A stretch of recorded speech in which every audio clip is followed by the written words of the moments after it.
বিকেলের দিকে রাহাত, রাজীব আর আলিম ঠিক করল তারা গ্রামের বাজার থেকে কিছু কেনাকাটা করবে। তাদের মনটা তখন কিছুটা শান্ত। দিনের আলোয় গ্রামের ব্যস্ততা আর কোলাহল তাদের রাতের ভয়ের অনুভূতি অনেকটা কমিয়ে এনেছে। তারা তিনজন বাজারের দিকে হাঁটতে শুরু করল। বাজারটি গ্রামের প্রধান রাস্তার পাশে, যেখানে ছোট ছোট দোকানগুলো সারিবদ্ধভাবে সাজানো। বাজারে পৌঁছে তারা দেখল এখানে গ্রামের মানুষের ভিড়। শাকসবজি, মাছ আর নিত্য প্রয়োজনীয় জিনিসপত্র কেনা বেচার শব্দে বাজারটা মুখরিত। রাজীবের মায়ের জন্য কিছু প্রয়োজনীয় জিনিস কিনে তারা একটি চায়ের দোকানে বসল। চা খেতে খেতে তারা গ্রামের মানুষদের সঙ্গে গল্পে মেতে উঠল। বাজারের কোলাহলে তাদের মন থেকে সেই অশুভ শক্তির ভয় যেন একেবারেই উধাও হয়ে গেল। তারা ভুলে গিয়েছিল যে ফিরে আসার পথে তাদের আবার সেই নির্জন রাস্তা দিয়ে যেতে হবে। গল্প করতে করতে কখন যে সন্ধ্যা গড়িয়ে রাত নেমে এসেছে তা তারা টেরও পায়নি। তিনজন দ্রুত বাজারের পাত চুকিয়ে বাড়ির দিকে রওনা দিল।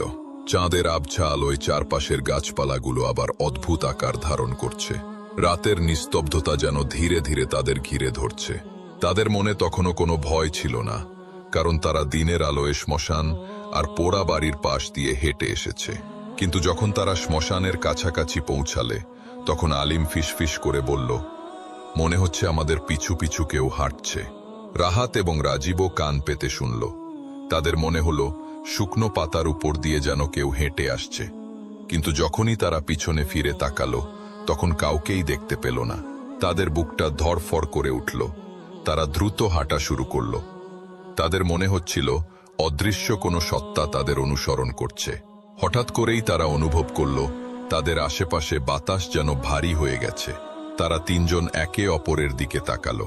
সেই সময় কোনো অপ্রীতিকর ঘটনা না ঘটলেও তাদের মনের ভিতরে অজানা এক ভয় আবারও বাসা বাঁধল। তাদের মনে হতে লাগল সেই অশুভ শক্তি বাড়ির কাছাকাছি এসে তারা হাফ ছেড়ে বাঁচল। তারা জানে এই গ্রামের প্রতিটি রাস্তায় কোন না কোনো রহস্য লুকিয়ে আছে। তারা দ্রুত বাড়িতে ঢুকে দরজা বন্ধ করে দিল। রাজীবের মা তাদের জিজ্ঞাসা করলেন, এত দেরি করলি কেন? তারা কোনো কথা বলতে পারল না। শুধু তাদের মনে সেই একই প্রশ্ন ঘুরপাক খাচ্ছিল, তারা কি সত্যিই নিরাপদ, নাকি সেই অশুভ শক্তি আবারও ফিরে আসবে? রাতের খাবার শেষ করে রাহাত, রাজীব আর আলিম নিজেদের ঘরে ফিরে এলো। তাদের মনের মধ্যে তখনও সেই অজানা ভয়টা কাজ করছিল। রাতের নিস্তব্ধতা আর বাইরে থেকে ভেসে আসা ঝিঁঝি পোকার শব্দ যেন তাদের ভয়কে আরো বাড়িয়ে তুলছিল। ঘরের ভেতরে ঢুকে তারা দরজাটা ভালো করে বন্ধ করে দিল। আজ আর দেরি করব না, তাড়াতাড়ি ঘুমিয়ে পড়ি, রাজীব বলল। কিন্তু কারো চোখেই ঘুম আসছিল না। তারা বিছানায় শুয়ে এপাশ ওপাশ করছিল। হঠাৎ করেই তাদের চোখে পড়ল ঘরের কোণে থাকা সেই পুরনো আলমারিটা। আলমারিটার দরজাটা সামান্য ফাঁকা ছিল। রাজীবের দাদু বলেছিলেন, এই আলমারিটা মনে হচ্ছে কেউ যেন আলমারিটার ভেতর থেকে তাকাচ্ছে। আলিম ফিসফিস করে বলল। রাহাত আর রাজীবও আলমারিটার দিকে তাকালো। চাঁদের আবছা আলোয় আলমারির কাঠের দরজায় অদ্ভুত ছায়া দেখা যাচ্ছিল। হঠাৎ করেই তারা শুনতে পেল আলমারিটার ভেতর থেকে কিছু একটা পড়ার শব্দ হলো। তিনজনেই ভয়ে চমকে উঠল। রাজীব বিছানা থেকে উঠে আলমারিটার দিকে এগিয়ে গেল। খুলবি না? রাহাত চাপা গলায় বলল। কি আছে কে জানে, কিন্তু রাজীব রাহাতের কথা শুনল না। সে ধীরে ধীরে আলমারিটার দরজা খুলল, আর সঙ্গে সঙ্গে তাদের ঘরে একটা পচা পুরনো গন্ধ ছড়িয়ে পড়ল। আলমারির ভেতরে সারি সারি পুরনো বই, কিছু মূর্তি আর পুরনো পোশাক রাখা ছিল। রাজীব একটি পুরনো বই হাতে নিয়ে দেখল। বইটি তন্ত্র সাধনার বইয়ের মতো লাগছিল। সে বইটা হাতে নিতেই বইটি থেকে একটি উজ্জ্বল লাল আলো বেরিয়ে এলো। সেই আলোয় বইটির উপর লেখা অদ্ভুত সব চিহ্নগুলো জ্বলজ্বল করতে লাগল। এইটা কি? আলিম চিৎকার করে উঠল। ঠিক তখনই সেই বইটা রাজীবের হাত থেকে ছিটকে মেঝেতে পড়ল, আর সেই লাল আলোটা ঘরের দেয়ালে ছড়িয়ে পড়ল।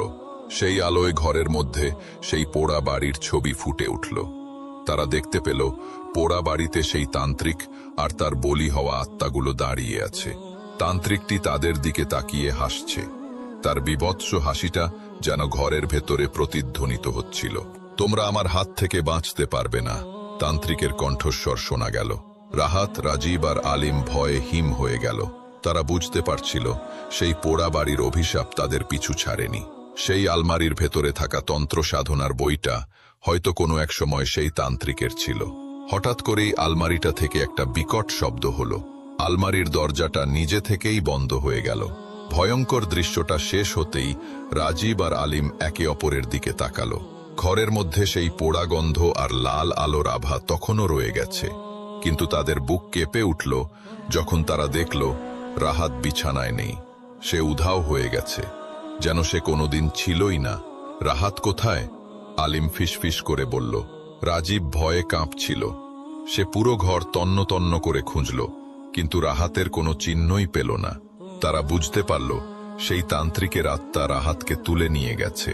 তাদের মনের মধ্যে একরাশ হতাশা। আলেম আলমারির দিকে তাকিয়ে দেখল সেই তন্ত্র সাধনার বইটি এখনো সেখানে পড়ে আছে।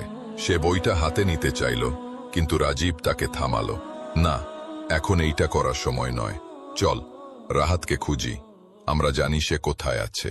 রাজীবের কথায় আলিম সম্মতি জানালো। তারা দ্রুত বাড়ি থেকে বেরিয়ে পড়ল। রাত তখন গভীর, চারদিকে নিকষ কালো অন্ধকার।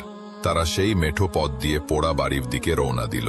তাদের মনে তখন কোনো ভয় ছিল না, ছিল শুধু রাহাতকে খুঁজে পাওয়ার অদম্য ইচ্ছা। তারা হাঁটছিল, আর তাদের মনে হচ্ছিল তাদের হৃদয়ের কম্পন যেন পুরো গ্রামের নিস্তব্ধতাকে ভেঙে দিচ্ছে। তারা যখন সেই শ্মশানের পাশ দিয়ে যাচ্ছিল, তখন বাতাস যেন তাদের শরীর স্পর্শ করে গেল। তারা বুঝল সেই অশুভ আত্মাগুলো তাদের চারপাশেই আছে, কিন্তু তারা থামল না। তারা সোজা সেই ভাঙা ব্রিজের দিকে এগিয়ে গেল। ব্রিজের উপর পৌঁছাতেই তারা সেই কঙ্কালের অস্তিত্ব অনুভব করল, কিন্তু তারা ভয় পেল না, কারণ রাহাতকে খুঁজে বের করা তাদের কাছে সব থেকে বেশি গুরুত্ব। অবশেষে তারা সেই পোড়া বাড়ির সামনে এসে পৌঁছালো। পোড়া বাড়িটি তখন অন্ধকারে ডুবে ছিল। শুধু সেই বটগাছের নিচে থেকে একটা মৃদু লাল আলো জ্বলছিল। তারা সাবধানে বাড়ির ভেতরে প্রবেশ করল। পোড়া বাড়ির ভেতরে সবকিছু ছাই আর ভাঙা ইটে ভরা। তারা প্রতিটি কোণায় রাহাতকে খুঁজতে লাগল। হঠাৎ করেই তারা শুনতে পেল তাদের নাম ধরে কেউ ডাকছে।